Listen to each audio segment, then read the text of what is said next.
प्यार और जंग में सब कुछ जायज है. प्रेमात आणि युद्धात सारं काही माफ असतं असं म्हणतात. भंडारा जिल्ह्यातल्या पवनी तालुक्यामध्ये नवर गावात असंच एक नाट्य घडलं. तेंदूपत्ता गोळा करणं हा या गावातल्या बहुतांश महिलांचा व्यवसाय.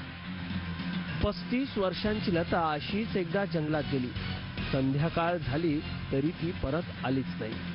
घरची मंडळी चिंतेत. गावकरी लताला शोधायला जंगलातही गेले, पण रात्र झाल्यानं त्यांच्या हाती काही फारसं लागलं नाही.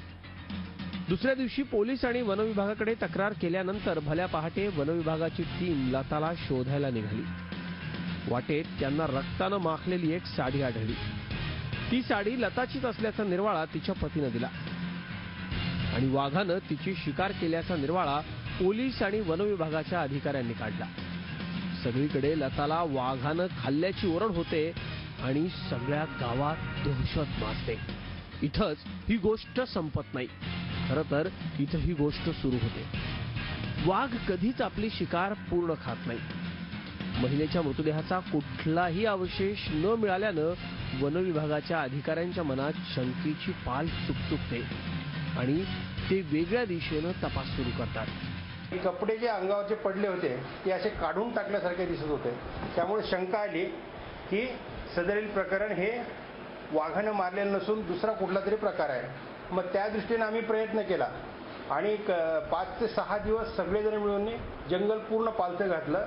तर वनक्षेत्रात कुठेही तिचं प्रेत आढळलं नाही किंवा वाघानं ओढून नेले कुठल्याही खुणा आढळल्या नाही.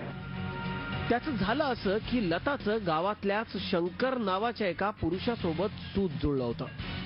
गावात चौकशी करताना पोलिसांना ही माहिती मिळाली. ज्या दिवशी लता गायब झाली त्याच दिवसापासून शंकरही बेपत्ता झाल्याचं समोर आलं आणि पोलिसांच्या तपासाचा केंद्रबिंदू जंगलाकडून गावाकडे सरकला.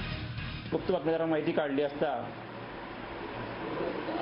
नितेश वैद्य नावाच्या इसमाचे आणि त्याचे काही दिवसापूर्वी संबंध असावे, प्रेमप्रकरण असावे अशी माहिती पडली. म्हणून आम्ही त्या इसमाला फोनद्वारे कॉन्टॅक्ट संपर्क साधला असता त्याने आम्हाला आम्ही इटारसीला असल्याचे सांगितले. नंतर आम्ही त्याच नंबरचं लोकेशन घेतले असता तो आम्हाला नाशिक परिसरात असल्याचे समजून पडलं. यावरून आमचा संशय त्यावर बळवला की ही तिच्यासोबत असावी. ज्या लोकांशी यांचा नाशिकमध्ये लोकांना संपर्क आला होता कॉन्टॅक्ट फोनद्वारे त्या लोकांना आपण संपर्क केला आणि त्यांच्या मार्फतीने आम्ही यांच्यापर्यंत जाऊन पोहोचलो. तर या ठिकाणी आम्हाला दोघे मिळून आले. अखेर पोलिसांनी त्यांना शोधून काढलंच. आपलं एकमेकांवर प्रेम असल्यानं आपण हे कृत्य केल्याची दोघांनी कबुली दिली आणि पोलिसांनी त्यांना सोडूनही दिलं. पण या दोघांच्या अमर प्रेम कथेत बिचारा वाघोबा मात्र नाहक बदनाम झाला. Madhav Chandankar, Zee media, Bhandara. Zee 24 तास रहा एक पाऊल पुढे.